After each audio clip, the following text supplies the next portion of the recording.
All right, let's unlock this thing. Hello, and welcome to We Live on a Planet. You made it. You found me. I'm so glad you did. I'm your host, Patrick. This is episode 520 that we're working on today. Titling this one, Anxiety is Needless. Isn't that true? I'm recording this one on Sunday, November 7th, 2021, and it's currently 37 degrees Fahrenheit. Brr, feels like 33. Highs are going to be about 55 degrees Fahrenheit, though. We don't have many days like that left. Winds are out of the north, 5 miles per hour. Don't forget daylight savings.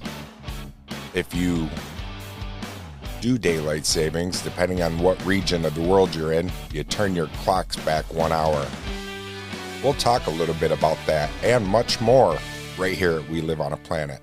Stick around, get comfy. We have a good show for you.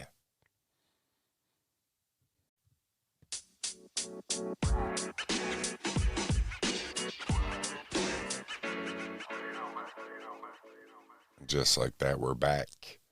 All right, here's our quote to start the show from Seth Godin.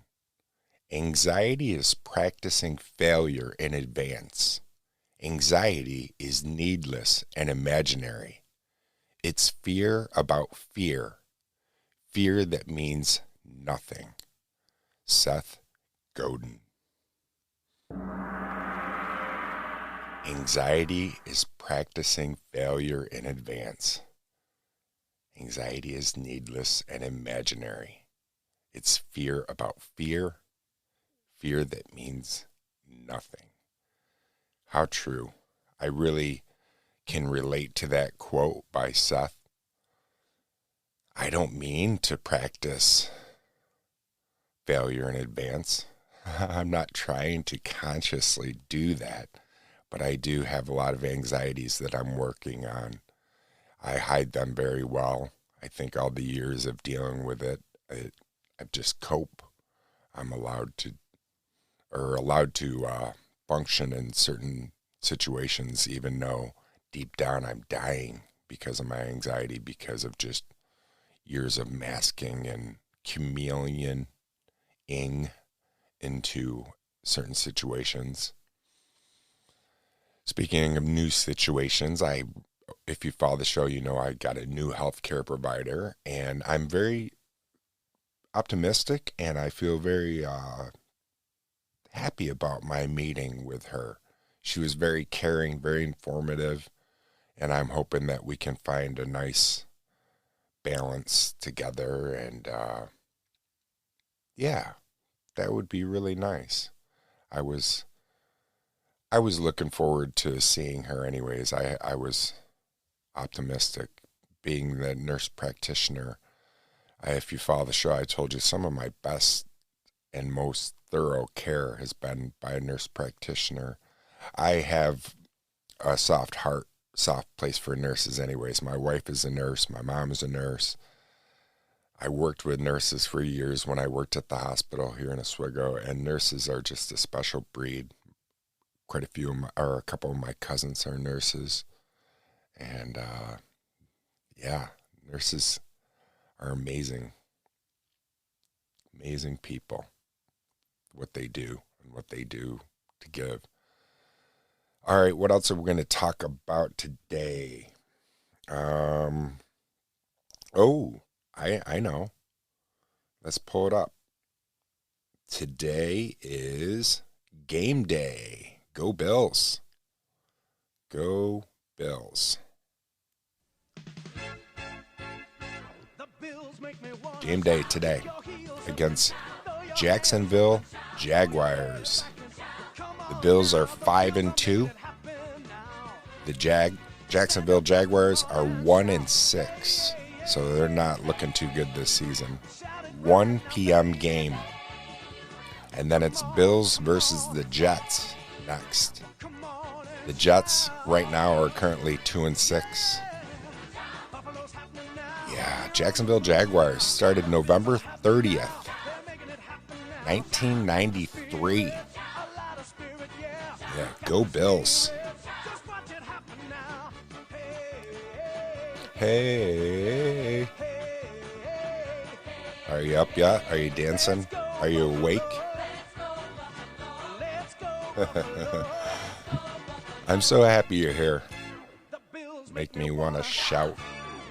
All right, my friends, stick around. We'll be right back.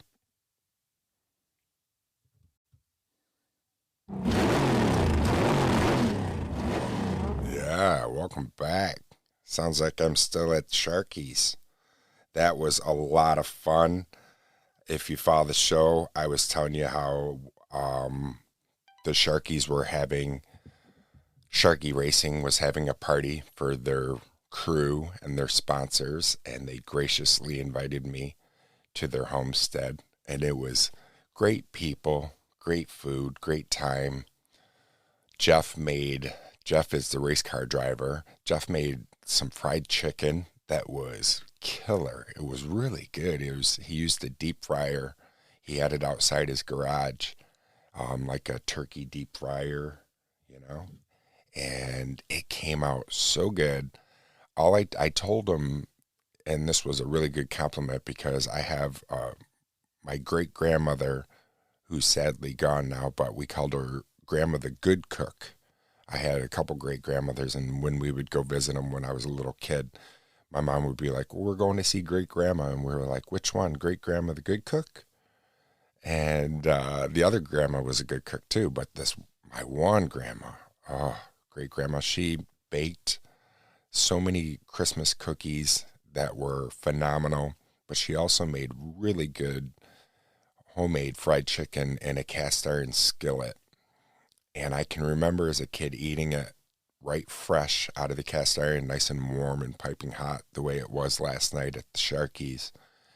But I also remember having it the day after when it was cold and really liking cold fried chicken.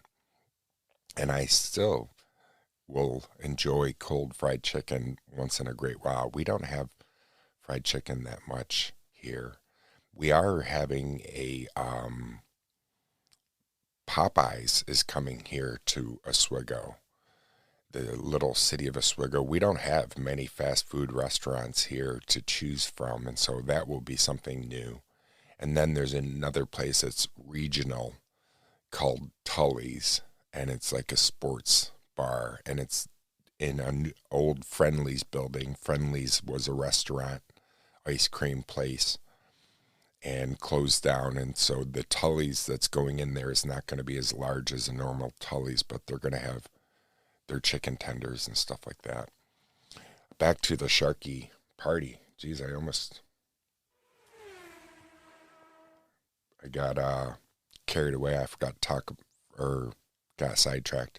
But yeah, his parents are really good people too. They're really nice. They were welcoming and they're friendly and fun. And I got to see Jeff's brother, Tim, his younger brother, who I know from years at Fort Ontario. And when I first met Tim at Fort Ontario, he was only like 11 or 12 years old. And I believe he's 22 years old now. So time does fly, doesn't it? I also got to see a buddy of mine from high school who is one of Jeff's mechanics and kind of go-to guy, does a lot of things. Bill from high school, him and I went to high school together, and we played football together, and that guy was a crazy hard hitter in football. He was not afraid to go put the pads to you, put the helmet to you, that's for sure.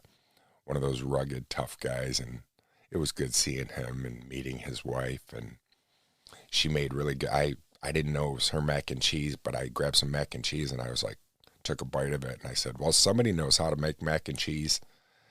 And he pointed to his wife, because I make a really good homemade mac and cheese, so I'm a stickler for it. When I have mac and cheese, I can tell right away if I'm going to like, or the first bite, if it's the type of mac and cheese I like, and she nailed it. Everything was good. I unfortunately did not get to partake in Jeff's mother's really delicious looking taco dip that she brought out. By then I had already had some, some chicken that Jeff made and some mac and cheese, and I had to get some salt potatoes, which is a regional thing. They're little new potatoes that are just cooked in a salt brine, and you dip them in butter. And the Irish part of me had to get my potato intake. I love potatoes anyways. And who doesn't like drawn butter? Well, maybe you don't, but I do. All right, stick around when we come back. We'll ramble more because I got more to talk about. We'll be right back.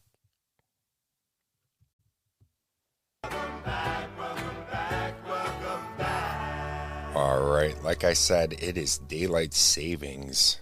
So depending on where you are, you turn your clock back 1 hour. How I always remember that is spring ahead, fall back.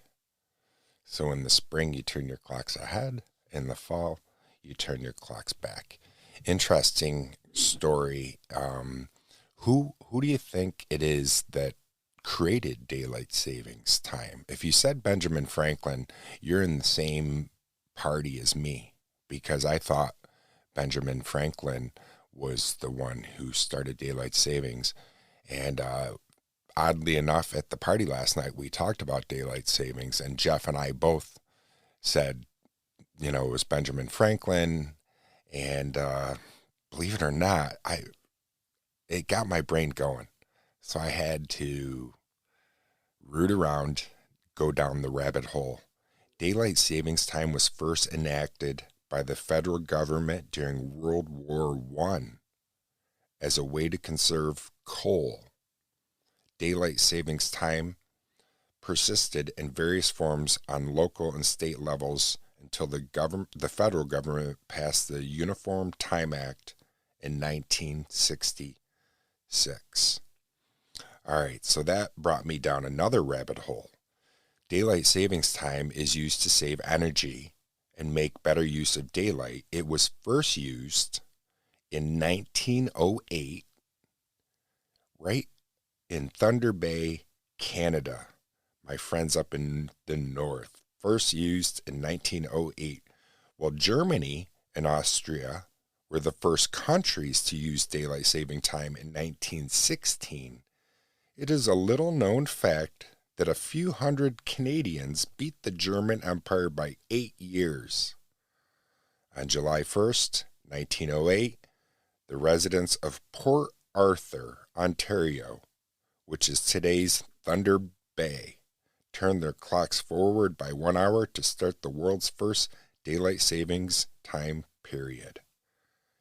Yeah, holy moly, donut shop. The rabbit hole opens up even further.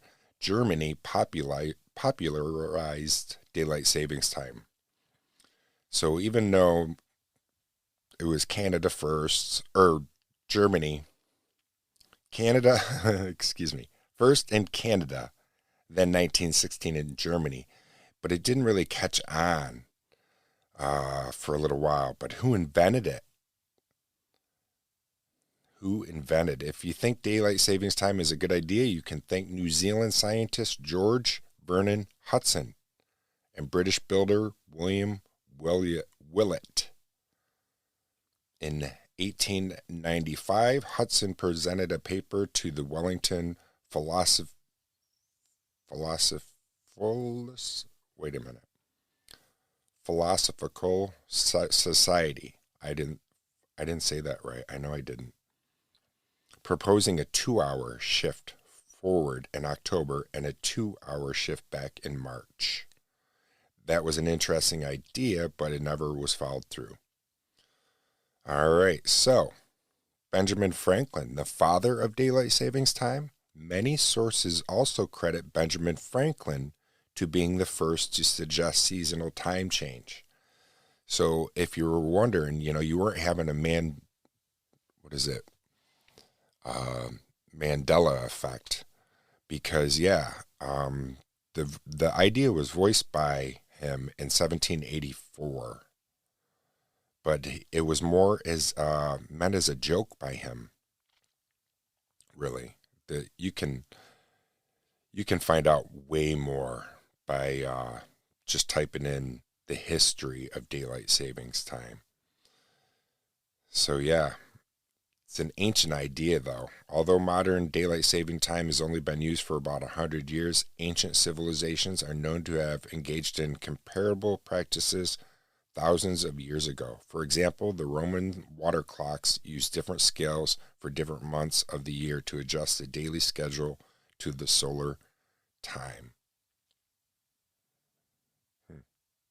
Yeah, so now we know about that. And that wasn't even our fact site. That was just a little bit about daylight savings, and I butchered the philosophical. Is that right? Philosophical Society. I think I said it right now. Now that I'm not overthinking it. uh, why do you follow me? I'm so glad you do. Thank you for even the painful parts. The time that it's like being at a dentist without Novocaine. Stick around. When we come back, we'll put some Novocaine in. We'll be right back.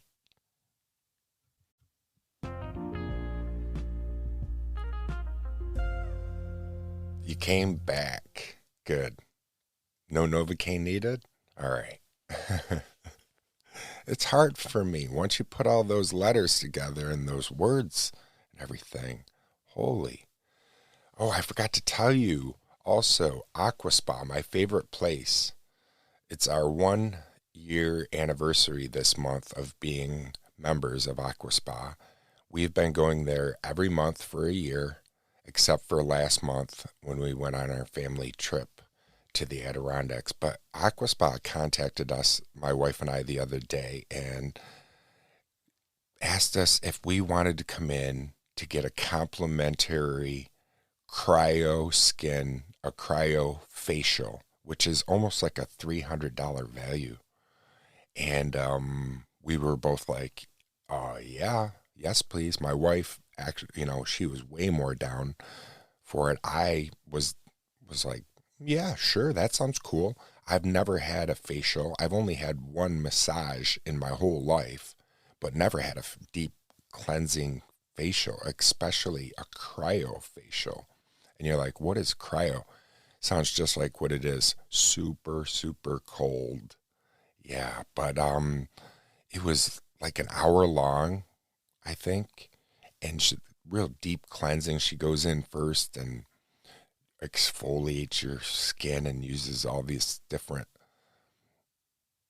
uh, concoctions, and one of them was something that had a bunch of fruit in it and stuff, fruit pieces and stuff, and you could feel it moving around on your skin. And then she puts a cold lavender towel on your face, and then you'll go through another step, and she takes all the stuff off that she just put on and puts on another cold lavender towel, and it's just a groovy feeling overall. You're laying down on this table. Your head's in a nice bolstered, comfy position. She's got a bolster under your knees, and you're laid down comfortable, and just getting a deep cleansing and a massage. And then this cryo wand goes onto your face, and it's really super cold. I don't know how cold it gets to.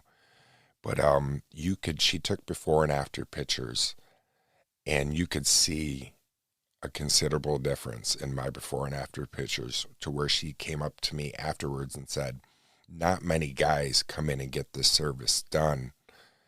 I really want to have more of a male clientele as well, because I want them to know that they can benefit from cryo skin and getting a cryofacial, and the fine lines and lifting and toning. And she goes, do you mind if I use your pictures? And I was like, no, not at all. I felt flattered. I was like, go ahead, use them.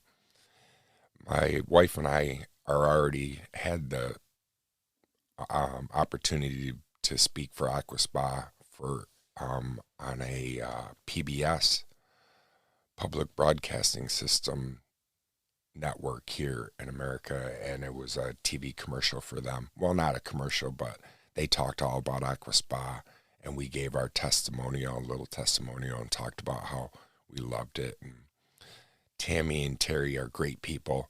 I've talked many times how I want to get them on the show, and we've talked about it. And you guys have maybe, if you follow the show, saying you've said plenty of times that you were going to interview them, and why haven't you yet?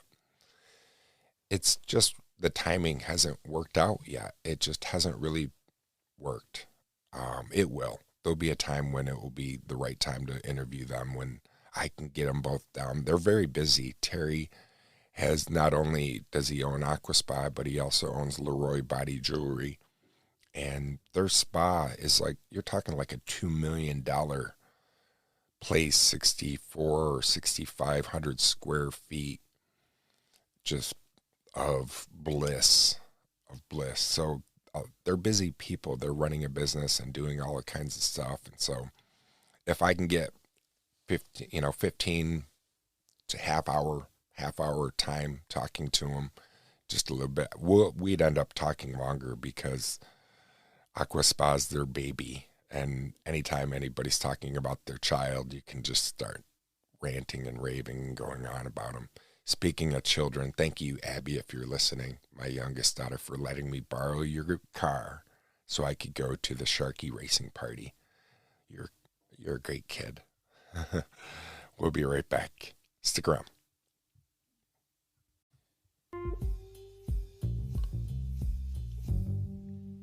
And we're back. Did I tell you it's early Sunday morning here right now when I'm recording? It is early. I can't sleep very well, and daylight savings had me, I don't know. But it's early. But we're going to learn something. I'm going to learn something. I think it's good to learn something new every day, at least to try to learn one thing. And I learned that Benjamin Franklin is not really the father of daylight savings time. Although he did have an idea of it, it was our friends to the north. Yeah, friends to the north. All right, you ready to get a wrinkle on that brain of yours? Use that gray matter. Here we are at the History Channel's website. And on this day of history, November 7th, 1944, FDR, Franklin Delano Roosevelt, wins an unprecedented fourth term. Yeah, 4 terms. If you're like 4 terms, yeah, he remains the only president to have served more than 2 terms. And it was in who changed that? By the time Roosevelt was elected to his 4th term, the war had taken a turn in the favor of the Allies, but FDR's health was already in decline. And it was in 1947, with President Harry Truman, President Roosevelt's vice president in office, Congress proposed a law that would limit president to 2 consecutive terms. Up to that time, presidents either voluntarily followed George Washington's example of serving a maximum of 2 terms, or were unsuccessful in winning a 3rd. But yeah, FDR, 4 terms. I didn't know that. I don't know how I didn't know that. But yeah, here in America, 2 terms is all you can run. All right, here's also on this day in U.S. politics, the year 2000, Hillary Clinton is elected to the U.S. Senate. Here's another one in the year 2000, and I remember this one very well. The election results between Al Gore and George Bush too close to call. And it was like really close. And the Chads, the hanging Chads on the voting cards, if you can remember that. Here's one for the 19th century. We were just talking about our friends to the north. 1885, Canada's Transcontinental Railway is completed. Sports, 1991, Magic Johnson announces he is HIV positive. Stuns the world by announcing his sudden retirement from the Los Angeles Lakers after testing positive for HIV.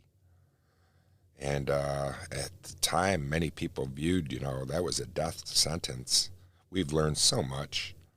You know who was really pivotal, if I said that, pivotal about AIDS awareness and everything before America even jumped on board was Princess Diana. She embraced the AIDS community and tried to break the stigma. And yeah, she was a really special person. She really was. All right, here's one. Vietnam War in 1972. Nixon reelected for president. He defeats Senator George McGovern. He was a Democrat out of South Dakota.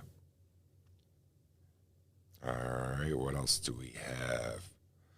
1916. Jeanette Rankin becomes the first U.S. Congresswoman.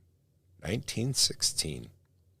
Art, literature, and film history. 1943. Singer-songwriter Joni Mitchell is born. You know, I know the name. I grew up listening, but I couldn't name one of Joni Mitchell's songs. If you know a Joni Mitchell song and you're listening to the show right now, please contact me and remind me of a Joni Mitchell song. I don't want to Google it. You can contact me. I'll tell you how later on. Here's one. Art, literature, and film history. A sad one. In 1980, King of Cool, Steve McQueen dies. Yeah. Remember in that movie, Bullet? Maybe you don't, but that was a good one. You could buy the Bullet Mustang at one time. And what they did was they tuned the exhaust to sound just like the Bullet car from the movie.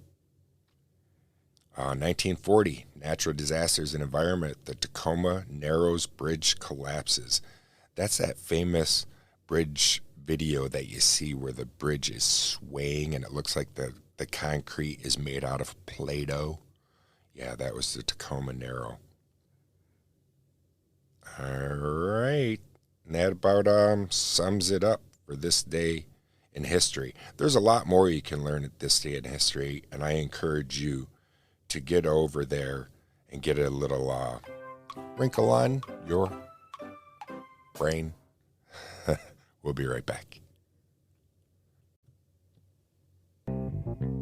Slopping the boss. Slopping the boss. Do you remember that? And I Love You, Man. Paul Rudd. I love Paul Rudd. He's so funny. I don't know if I love him. We use that word so weirdly, don't we? I can remember in school, one of the priests explaining love and the 3 different loves that there is, because we would be like, oh, I love that football team or whatever. I love the Bills. Like, I love the Buffalo Bills. And he would be like, you don't love them. You like them. You know, and he would explain the love, and it was so technical. And there's like agape, philos, and one other love. I can't remember. But if you can remember that other love and a Joni Mitchell song, please contact me at WLOAP.com. From there, you can find all my contact info, or if you have a pen handy, you can use your cell phone. It's 315-326-1882. That's 315-326-1882. It will ring 5 times before the voicemail picks up. You can also go right to Instagram, find my Instagram, and leave a little voice message, just like my buddy Radio Mylar does once in a while. So if you know of those answers to those questions, please get a hold of me. I would love to hear from you. What are we going to do next? I think we're going to learn just a little bit about Thor. How about we learn just a couple things about Thor? In September 1963, Thor became a founding member of the Avengers alongside Iron Man, the Hulk, Ant-Man, and the Wasp. Well, Thor is probably Marvel's most recognizable character with his magical hammer and godly-like appearance, but his story goes back further than you might have thought. Based on the Norse mythological god of Thor, Marvel has turned this mighty man into a popular superhero of the modern day, which is so true.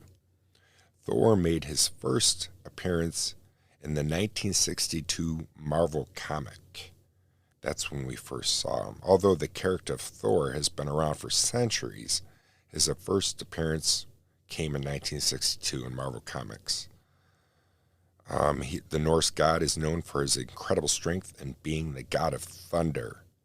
And the Marvel created their first comic book to feature Thor called Journey into Mystery, number 83. However, a different version of Thor featured in Venus, number 12 and number 13, was published in 1951.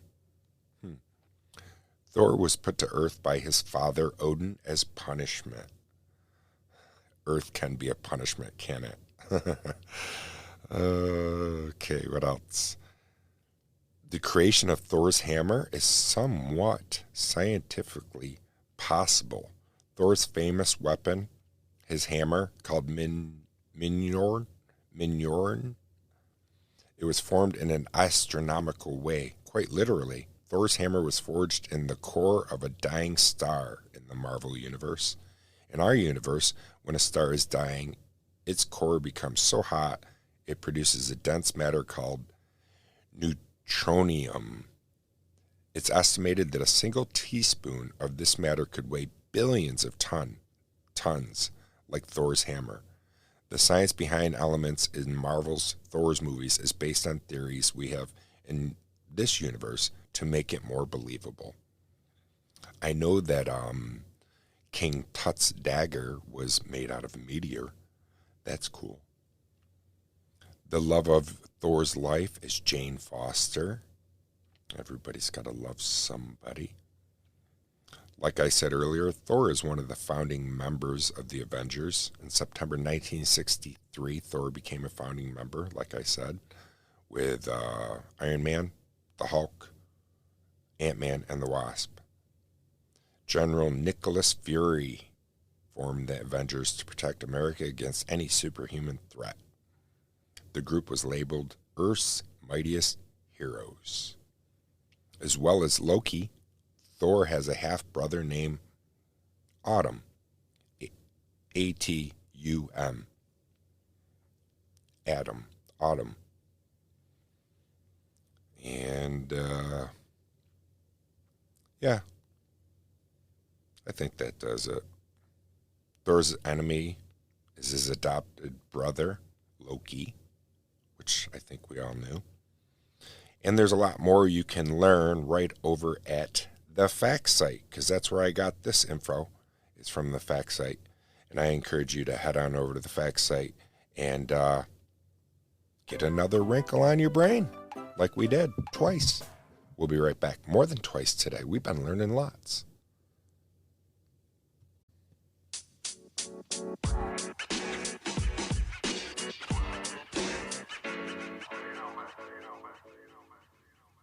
Thanks for coming back. Thank you for spending your time with me. I know I always say it, maybe it sounds corny, but it's the most valuable gift you could ever give me is your time. That's all we have really on this world is time. I mean, you have so many other things, but time is limited. And so for you to give me some of your time, I appreciate it. One of the things I wanted to start doing, and I almost forgot, is the Did You Know? Even though we learn all kinds of stuff, I like just the Did You Know facts, the quick little weird ones.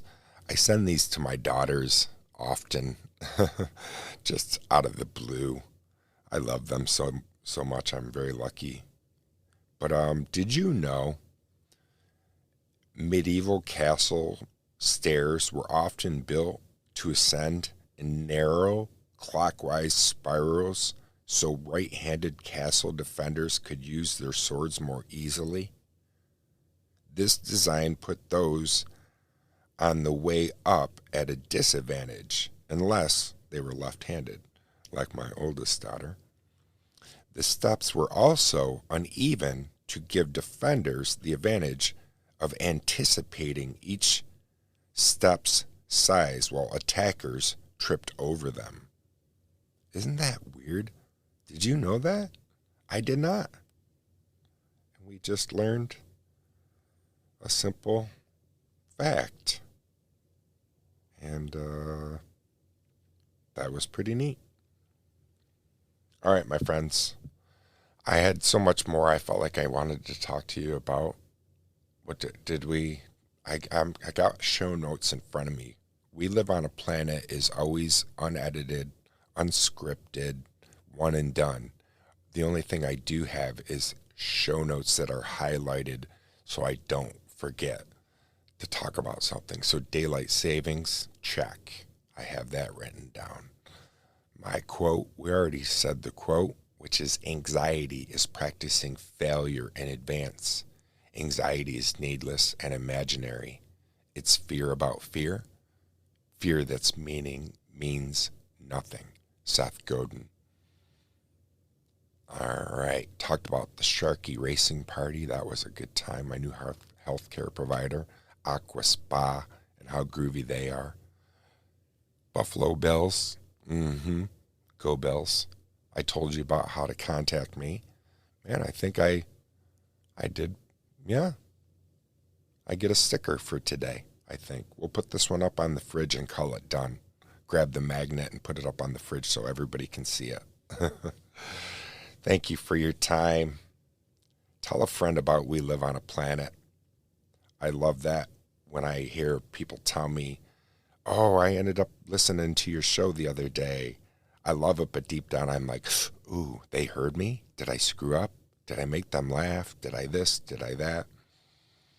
But, yeah, tell a friend, family member about We Live on a Planet.